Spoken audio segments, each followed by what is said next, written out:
Bon bah on y est, ça y est, c'est le jour où on va récupérer notre essaim. Donc là on est sur le terrain, on a notre petite ruche juste là et du coup on va aller l'amener. On va aller l'amener chez l'apiculteur, on a rendez-vous pour lui déposer déjà la ruche. Donc ce qui va se passer, c'est qu'on va déposer la ruche directement chez lui. Lui il va mettre les cadres avec le couvain, la reine, les ouvrières et tout à l'intérieur dans la journée. Donc en ce moment là, il est vers 11 h du matin. Et ensuite on reviendra en fin de journée pour justement venir récupérer les seins. Donc forcément il va falloir attendre que toutes les butineuses soient rentrées. Donc là forcément en pleine journée, toutes les butineuses sont parties à droite à gauche pour récupérer du pollen et du nectar. Donc c'est assez logique qu'il faille attendre la nuit. On a rendez-vous à 20 h 30 pour récupérer la ruche. Donc déjà, on va charger ça. Pour le moment, il n'y a pas vraiment d'urgence à mettre dans un utilitaire parce qu'on va juste déposer la ruche vide chez l'apiculteur. On vous montre tout de suite. Allez, on démarre.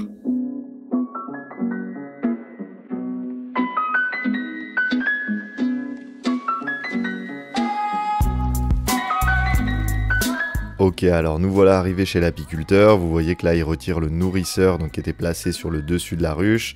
Donc lui, sur les colonies qui sont un peu faibles, il a l'habitude de les nourrir. C'est ce qu'il nous a conseillé pour justement faciliter un petit peu la reprise. Il faut savoir que c'est quand même un événement qui est un petit peu stressant pour les abeilles, d'être changé d'environnement, d'être manipulé comme ça. Donc nous, on va faire ce qu'il a dit, on va les nourrir, ça nous permettra d'avoir une colonie forte le plus vite possible et de profiter pleinement de la mielée de juin qui pour nous est importante puisque c'est la plus forte des mielées avec les champs de lavande autour de nous qui vont être à leur maximum.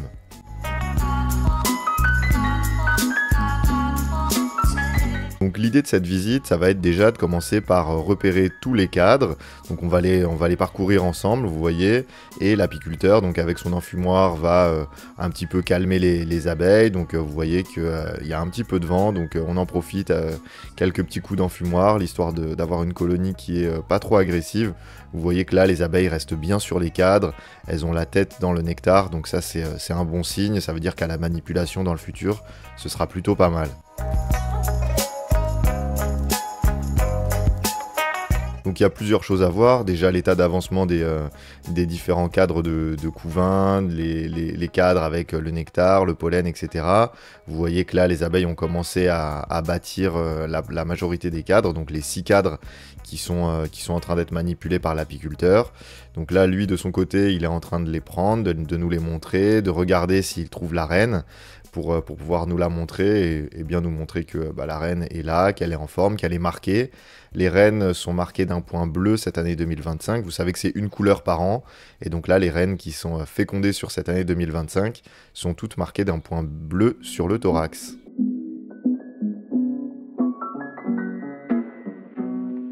Je me permets d'interrompre rapidement la vidéo. Si tu es toujours avec moi dans cette vidéo, c'est sûrement que tu t'intéresses vraiment à l'apiculture et que c'est vraiment quelque chose qui te plaît ou qui te passionne. Donc si tu as envie, n'hésite surtout pas, on a créé une formation super complète.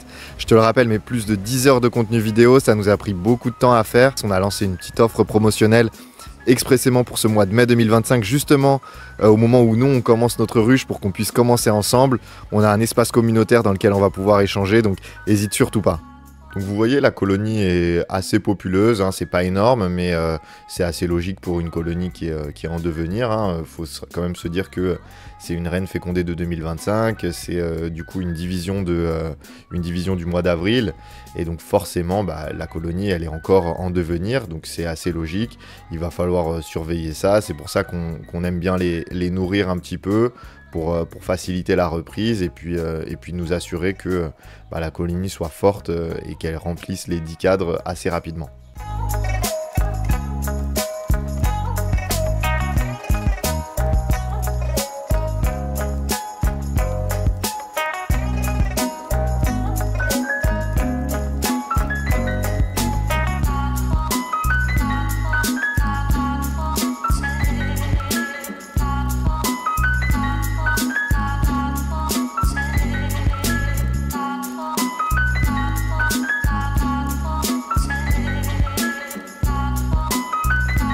Donc là, évidemment, elle était bien entendu sur le 6e cadre, la reine. Vous la voyez ici avec un point bleu sur la tête. Une fois que l'apiculteur l'a vue et puis nous l'a montré, on la place directement dans notre nouvelle ruche. Et une fois qu'elle est dans notre nouvelle ruche, c'est parfait, on peut placer notre ruche directement à la place de l'ancienne. Ça permet de faire une transition un peu douce pour les abeilles, où les abeilles peuvent du coup changer de ruche, mais pas changer d'environnement dans un premier temps. C'est pour ça qu'on y va à 11 h du matin, parce que on n'a pas tendance à ouvrir la ruche le soir, donc là c'est pas mal. À 11 h du matin, on fait l'échange, on met les cadres dans notre ruche, on place la ruche à l'endroit où elle était, les abeilles vont pouvoir continuer à butiner toute la journée. Et le soir, justement, vers les coups de 20 h 30, on a rendez-vous avec l'apiculteur pour venir récupérer la ruche et justement la ramener chez nous. Bon, impeccable, ça y est, vous avez vu un petit peu tout ce qu'on a vu sur la ruche. Donc il nous a montré la reine, il nous a montré le couvain, les petits bâtonnets qui montrent que la reine a pondu il y a moins de 3 jours. Le couvain a l'air en forme, hein, vous avez vu, donc il est sur 6 cadres, c'est nickel.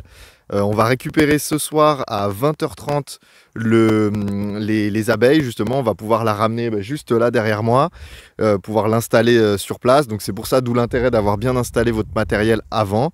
Et une fois que ce sera fait, elles pourront découvrir justement les lieux directement demain. Bon, on y est, il est pratiquement 20 h. On va aller chercher notre essaim, ça y est, l'apiculteur nous a dit qu'il fallait venir vers les coups de 20 h 30, etc. On s'est donné rendez-vous là-bas à ce moment-là. Vous voyez, le soleil commence à se coucher, donc c'est le bon moment. On a attendu forcément que le soleil se couche pour que toutes les butineuses soient rentrées. Donc voilà, on va aller récupérer la ruche, on va aller la poser juste là sur les parpaings. Et ensuite, du coup, elles vont pouvoir le lendemain démarrer leur vol de reconnaissance.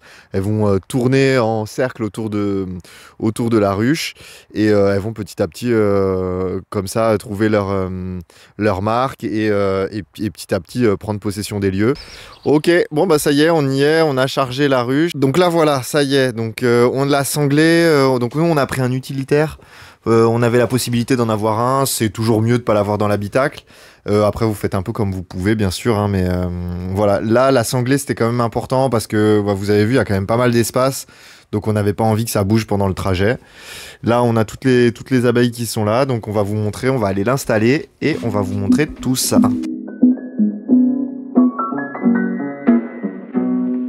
Bon voilà, ça y est, on a installé la ruche, elle est en place. Les abeilles vont pouvoir commencer à faire leur vol de repérage demain matin. Donc c'est pour ça il faut bien penser. Donc pendant le transport, vous avez vu qu'on a justement retourné comme ça la petite entrée justement donc là les fonds, c'est la marque Nico qui fait ça, hein, c'est les leaders, donc vous aurez très certainement ça si vous avez une ruche d'Adam. Et donc il faut vraiment bien penser à le retourner. Donc ça peut être intéressant, je vous l'avais dit, mais de nourrir.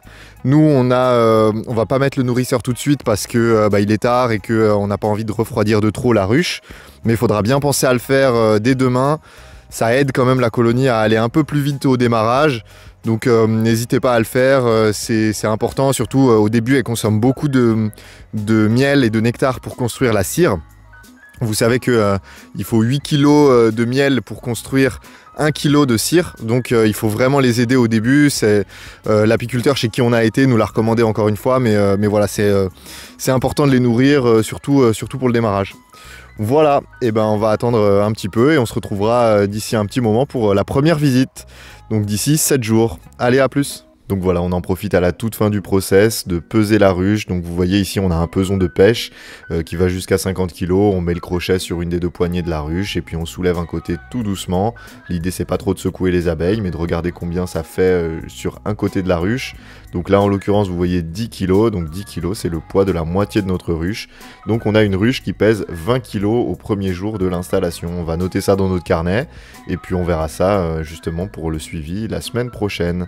Voilà, si vous avez aimé cette vidéo, n'hésitez pas à vous abonner, à nous commenter ces vidéos si jamais vous avez des questions, n'hésitez pas. Et puis on se retrouve bientôt pour la suite et la première visite. Allez, à plus!